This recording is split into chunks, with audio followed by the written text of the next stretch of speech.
going on, everybody? It's the Cannabis Guru, and I got an update for you. So I gotta start off right there, though. I gotta give it a picture that doesn't show cannabis plants. Otherwise, YouTube will ding me. So my initial, what would you call that? I guess cover page or whatever the hell you want to call it, has to be something other than plants or bud. So I kind of figured that one out on my own.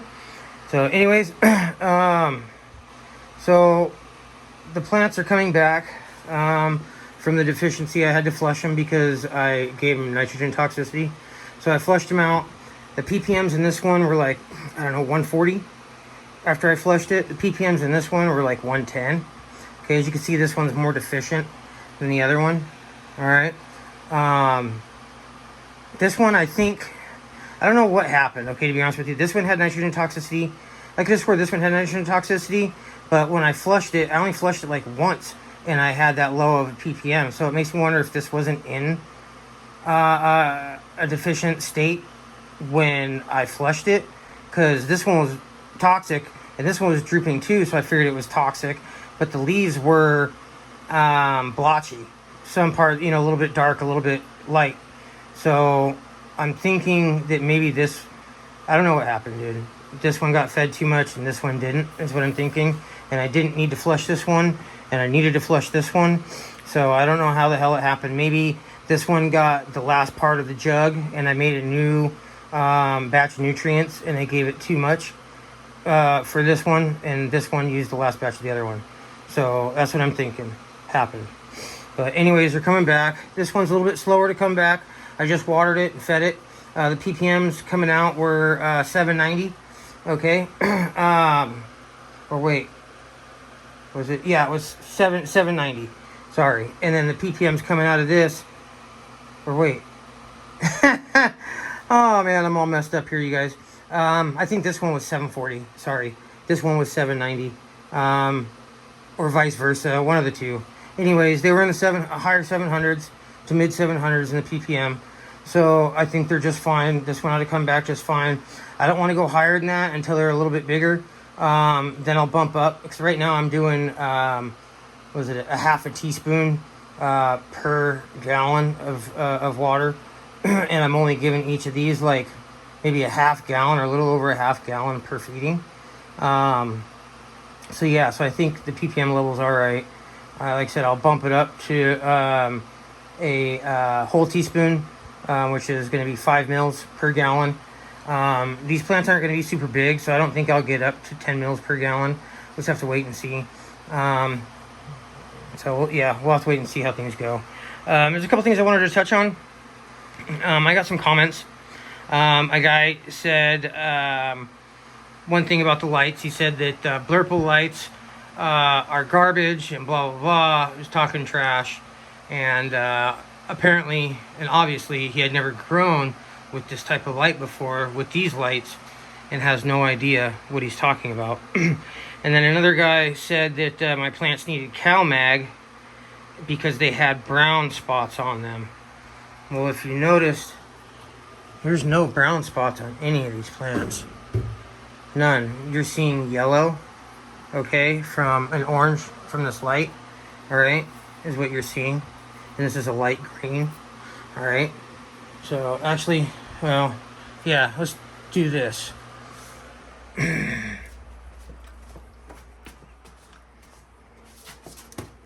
See, that's what it looks like. A little bit light on the light side, but she's not bad. There's not a single bit of CalMag deficiency in this grow.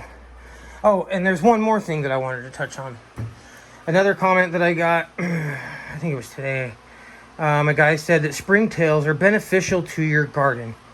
Well, I got news for him. They're not beneficial to your garden, because if you get an infestation, if it gets bad enough, those Springtails that you say are beneficial will start eating the roots of your cannabis plants, therefore killing them and ruining your bud yield or the quality, okay, if not killing your whole plant in general. So please, people, when you make these comments, when you don't know what you're talking about, you sound dumb, just as I would if I was making comments that I didn't know what I was talking about.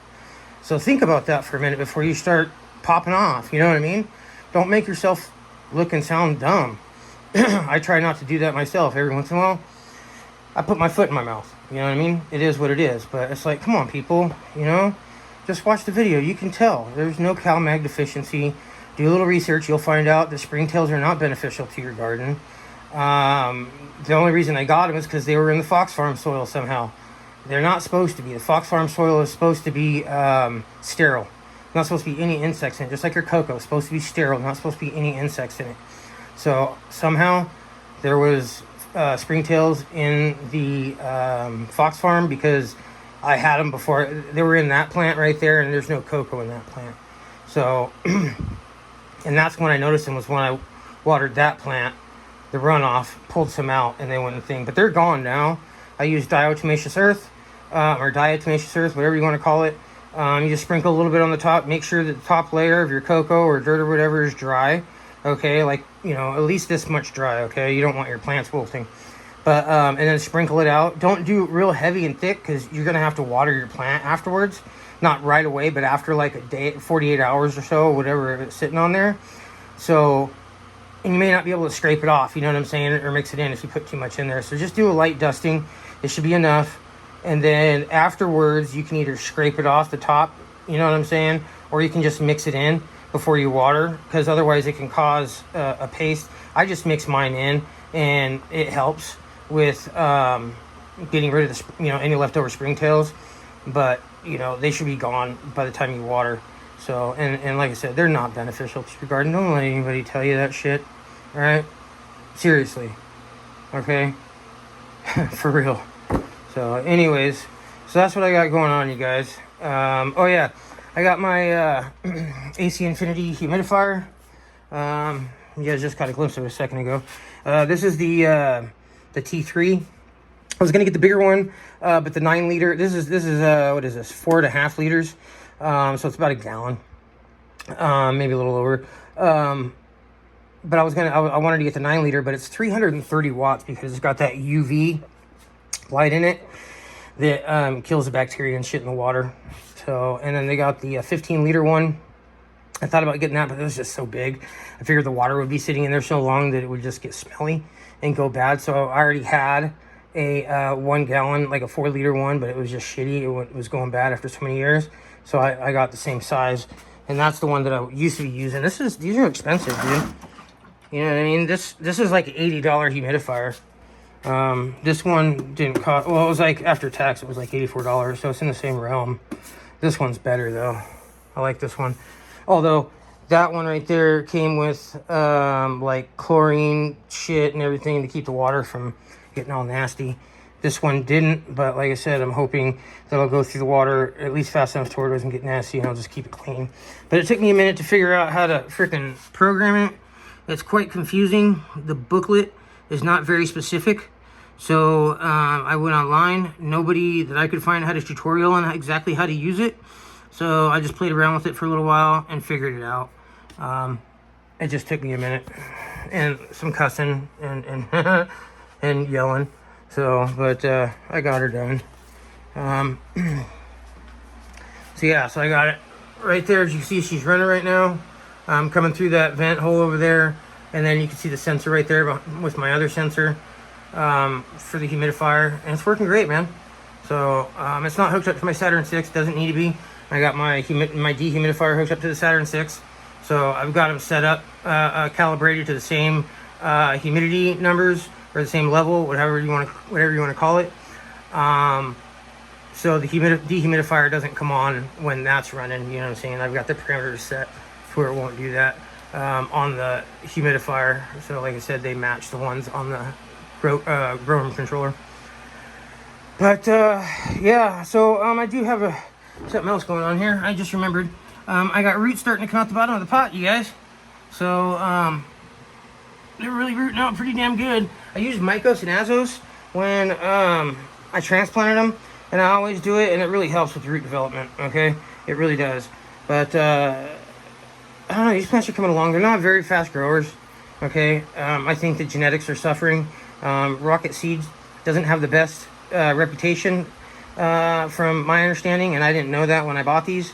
Had I known that Rocket Seeds didn't have a good reputation, I wouldn't have bought them. So I'm going to clone them, one of these, and see how things go. And I'm going to buy some other seeds next payday.